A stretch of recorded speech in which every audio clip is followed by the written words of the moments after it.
Students, this is தீன்சுவை கணக்கு. நம்ம இன்னைக்கு 6th மேக்ஸில் ரேஷியோ அண்ட் ப்ரொப்போர்ஷன் டாப்பிக்கில் எக்ஸசைஸ் 3.3 பார்க்க போகிறோம். அதுக்கு முன்னாடி சில கீ பாயிண்ட்ஸ் பார்த்துக்கிறோம். கீ பாயிண்ட்ஸ் என்னென்னா, 2 ரேஷியோ இருக்குன்னு வச்சுக்கோமே. சப்போஸ் அந்த ரேஷியோ வந்து A:B அப்படிங்கிற ஒரு ரேஷியோவும் C:D அப்படிங்கிற 2 ரேஷியோ இருக்குது. இந்த ரேஷியோ நம்ம எப்படி எழுதலாம்? A:Bயை A/B அப்படின்னு எழுதலாம், ஃப்ராக்ஷனில் எழுதலாம். அதே C:D அப்படின்னா அந்த ஃப்ராக்ஷன் எழுதும்போது C/Dன்னு எழுதலாம். இந்த 2 ரேஷியோவும் ஈக்குவலாக இருந்தால் அந்த ரேஷியோஸை நம்ம என்னன்னு சொல்லுவோம்? ப்ரொப்போர்ஷனாக இருக்குது அப்படின்னு சொல்லுவோம்.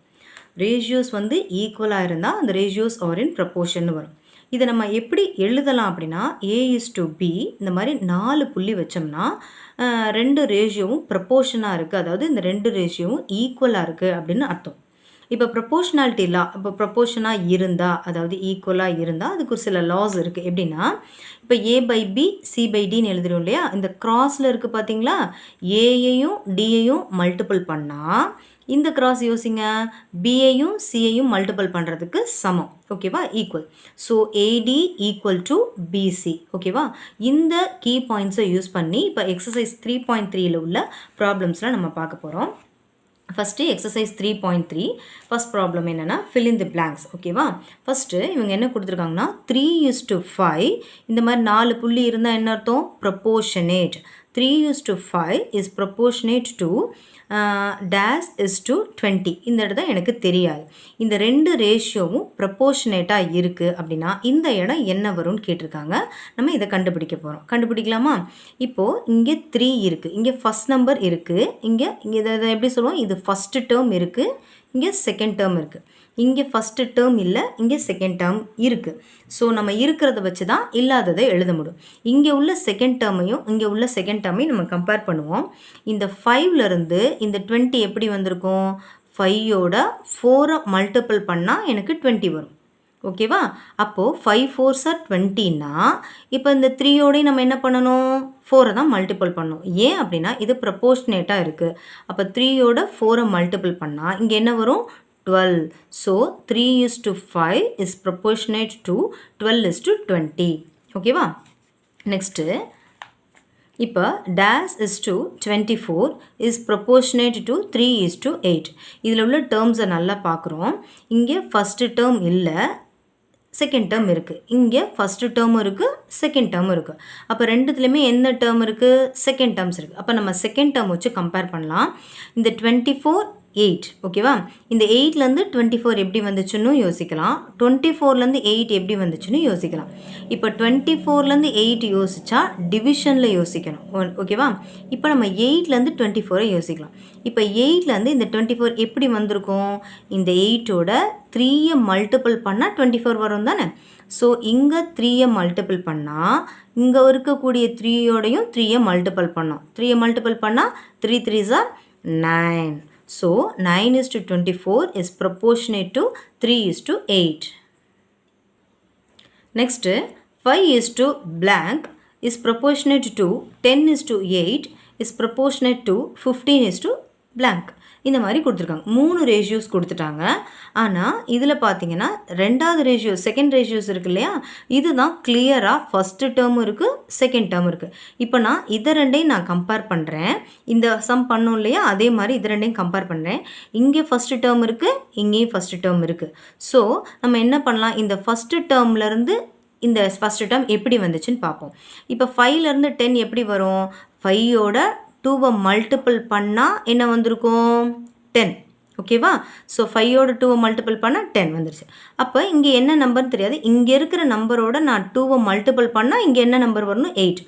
எந்த நம்பரோட 2வை மல்டிபிள் பண்ணால் இங்கே 8 வரும்? நல்லா யோசிச்சு பாருங்கள்.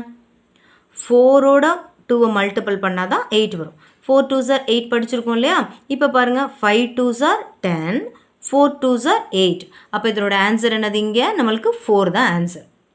ஓகேவா? இப்போ இதிலேருந்து இதை கம்பேர் பண்ணி பார்ப்போம். ஓகேவா? இப்படி பண்ணுறதை விட இங்கேருந்து இங்கே பண்ணுறது இன்னும் ஈஸி. ஏன்னா இங்கே 10 5 10 15 வந்திருக்கா? இப்போ இந்த ரேஷியோ இந்த ரேஷியோ, இப்போ நான் ஃபஸ்ட்டு ரேஷியோவும் செகண்ட் ரேஷியோவும் நான் கம்பேர் பண்ண போகிறேன். இப்போது இந்த ஃபஸ்ட்டு ரேஷியோட தேர்ட் ரேஷியோவை கம்பேர் பண்ணுவோம். இப்போ இந்த 5லேருந்து எப்படி 15 வந்திருக்கும்? இந்த 5யோட 3யை மல்டிபிள் பண்ணால் எனக்கு என்ன கிடைக்கும்? 15.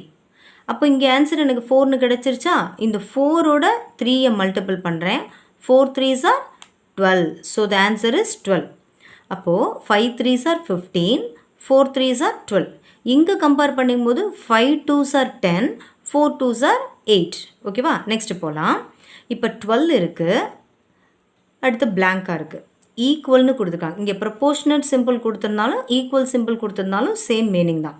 அடுத்து blank is to 4 equal to 8 is to 16. இப்போ இதை வச்சு தான் இதை ரெண்டையும் நான் பண்ண போகிறேன். ஓகேவா? இப்போது இது ரெண்டையும் நான் கம்பேர் பண்ணுறேன். ஏன்னா இப்போ 4 இங்கே ஃபஸ்ட்டு டேர்ம் இருக்கா? இல்லை. இங்கே ஃபஸ்ட்டு டேர்ம் இருக்கா? இருக்குது. இங்கே செகண்ட் டேர்ம் இருக்குது, இங்கேயும் செகண்ட் டேர்ம். இந்த ரெண்டு செகண்ட் டேர்மையும் நம்ம கம்பேர் பண்ணி பார்ப்போம். இந்த 4லேருந்து எப்படி 16 வந்திருக்கும்? நல்லா கொஞ்சம் யோசிச்சு பாருங்கள். இந்த 4ஓட 4 மல்டிபிள் பண்ணால் எனக்கு என்ன வரும்? 16. 4 4s are 16. அப்போ இங்கே இருக்கிற ஏதோ ஒரு நம்பரோட நான் 4 மல்டிபிள் பண்ணால் இங்கே 8 வரும். சொல்லி பார்க்கலாமா? 4 1s are 4, 4 2s are 8 படிச்சிருக்கோம் இல்லையா? அப்போ இங்கே 2 இருந்தால் இந்த 2ஓட 4 மல்டிபிள் பண்ணும்போது எனக்கு என்ன வரும்? 8 வருது. 2 4s are 8, 4 4s are 16. Clear? அடுத்து இந்த ஆன்சர்லேருந்து இந்த ஆன்சருக்கு யோசிக்கலாம், அல்லது இந்த ஆன்சர்லேருந்து இந்த ஆன்சர் யோசிக்கலாம். எப்படி யோசித்தாலும் ஒரே மாதிரி தான். ஓகேவா? இப்போது இதிலிருந்து இந்த ஆன்சர் எப்படி வருதுன்னு பார்ப்போம். இங்கே ஃபஸ்ட்டு டேர்மை இங்கே உள்ள ஃபஸ்ட் டேர்மையும் கம்பேர் பண்ணுங்கள். இந்த 2ஓட எந்த நம்பரை மல்டிபிள் பண்ணால் 12 வரும்? என்ன வரும்? 6ஐ மல்டிபிள் பண்ணால் 12. 2 6 are 12. அப்போ இங்கே 4ஓடைய நம்ம எந்த நம்பரை மல்டிபிள் பண்ணோம்? 6. 4 6 are 24. So the answer is 24. Next true or false. ஓகேவா? 7% is to 49% as 11 kilogram is to 88 kilogram. அதாவது இது ரெண்டையுமே நம்ம ரேஷியோ பண்ண முடியுமான்னு கேட்குறாங்க. இது பர்சனையும் கம்பேர் பண்ணுது. இது வந்து கிலோகிராமையும் கம்பேர் பண்ணுது. இது ரெண்டும் ப்ரப்போர்ஷனாக இருக்குமா அப்படின்னு கேட்குறாங்க. ஆஸ் கொடுத்துருக்காங்க இல்லையா? அப்போ ப்ரப்போர்ஷனாக இருக்க வாய்ப்பில்லை. So it is false. Next 10 book is to 15 books as 3 books is to 15 books. இது ரெண்டும் புக்ஸை கம்பேர் பண்ணியிருக்காங்க. இது ரெண்டும் புக்ஸை தான் கம்பேர் பண்ணியிருக்காங்க. இங்கே பார்த்தீங்கன்னா புக்ஸை தான் கம்பேர் பண்ணி பார்த்துருக்காங்க. ஆனாலும் இங்கே வந்து எடுத்துக்கிட்டது எப்படின்னா 10 is to 15, அடுத்து 3 is to 15. ரெண்டு ஈக்குவலாக வருதான்னு பார்க்க போகிறோம். இதை 3ஆல் டிவைட் பண்ணால் 1 டைம், இதை 3ஆல் டிவைட் பண்ணால் 5 டைம். இதை சிம்பிளிஃபை பண்ணும்போது எனக்கு என்ன ஆன்சர் வந்துச்சு? 1 is to 5. இதை சிம்பிளிஃபை பண்ணுறோம். இதை 5ஆல் டிவைட் பண்ணால் 2 டைம்ஸ், இதை 5ஆல் டிவைட் பண்ணால் 3 டைம்ஸ். So 2 is to 3. இது ரெண்டு ஈக்குவலாக இருக்குமா?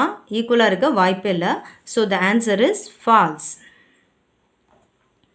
Next, if the weight of 40 books is 8 kilogram, then weight of 15 books is 3 kilogram. 40 புக்ஸோட விலை வந்து வெயிட் வந்து 8 கிலோகிராம் இருக்குது. அப்போ 15 புக்ஸோட விலை 3 கிலோகிராம் இருக்குது. சாரி, வெயிட் வந்து 3 கிலோகிராமான்னு கேட்டிருக்காங்க. ஸோ நான் எப்படி எழுதலாம்? 40 is to 8. இதை நான் வந்து சிம்பிளிஃபை பண்ணி பார்க்குறேன். இதை டிவைட் பண்ணால் 8ஆல் டிவைட் பண்ணால் 1 டைம்ஸ், இதை 8ஆல் டிவைட் பண்ணும்போது 5. ஸோ இதோட சிம்பிளிஃபைடு ஆன்சர் என்னது? 5 is to 1. அதே மாதிரி 15 is to 3 பண்ணும்போது இதை 3ஆல் டிவைட் பண்ணும்போது 1, இதை 3ஆல் டிவைட் பண்ணும்போது 5. இதை சிம்பிளிஃபை பண்ணால் எனக்கு என்ன வருது? 5 is to 1.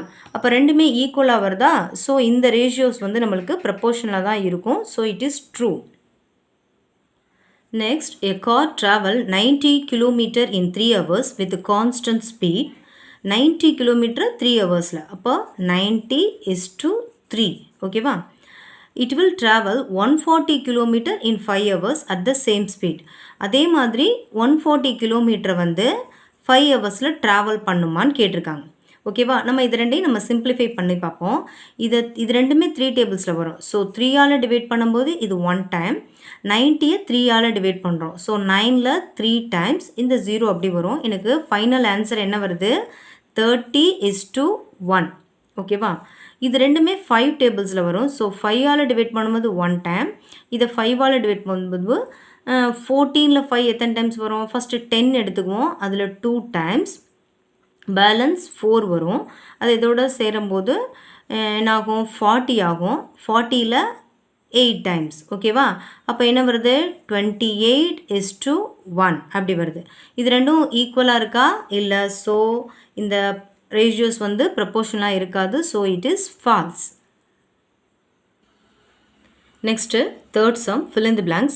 If the cost of 3 pen is rupees 18 and then find cost of 5 pens. அதாவது 3 பேனாவோட விலை வந்து 18 rupeesனா 5 பென்ஸோட விலை என்னன்னு கேட்டிருக்காங்க. இது டைரக்ட் கொஸ்டின்ஸ் தான், டைரக்ட் ப்ரொப்போர்ஷனில் இருக்குது. ஸோ நம்ம என்ன பண்ணலாம், 3 பென்ஸ்க்கு 18 rupees, அப்போ 5 பென்ஸ்க்கு என்னன்னு கேட்டிருக்காங்க. நம்மளோட என்ன பண்ணுவோம், இந்த மாதிரி ஒரு டைரக்ட் ப்ரொப்போர்ஷனில் வந்தால் அந்த க்ராஸில் இருக்கக்கூடிய 2 நம்பரை மல்டிபிள் பண்ணி இந்த நம்பரால் டிவைட் பண்ணுவோம் ஓகேவா. அப்போ எப்படி எழுதலாம், 18 into 5 divided by 3. இது 3ஆல் டிவைட் பண்ணால் 1 டைம், இதை 3ஆல் டிவைட் பண்ணால் 6 டைம் ஓகேவா.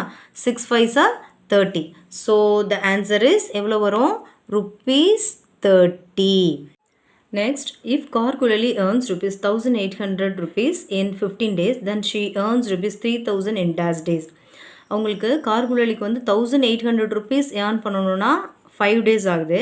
அப்போ ₹3,000 ஏர்ன் பண்ணணும்னா எவ்வளோ நாள் ஆகும்னு கேட்டிருக்காங்க. It is a direct proportion, அதாவது ருப்பீஸ் அதிகமாக டேஸ் அதிகமாகும். ஸோ நம்ம இந்த லாஸ்ட்டில் க்ராஸில் இருக்க ரெண்டையும் மல்டிபிள் பண்ணிவிட்டு இதனால் டிவைட் பண்ண போகிறோம். அப்போது என்ன ஆகும், 15 3,000 into 15 divided by 1,800. இந்த லாஸ்ட் 2 0 கேன்சல் ஆயிரும். இப்போ 30 18 5 எல்லாமே 3 டேபிள்ஸில் வரும்.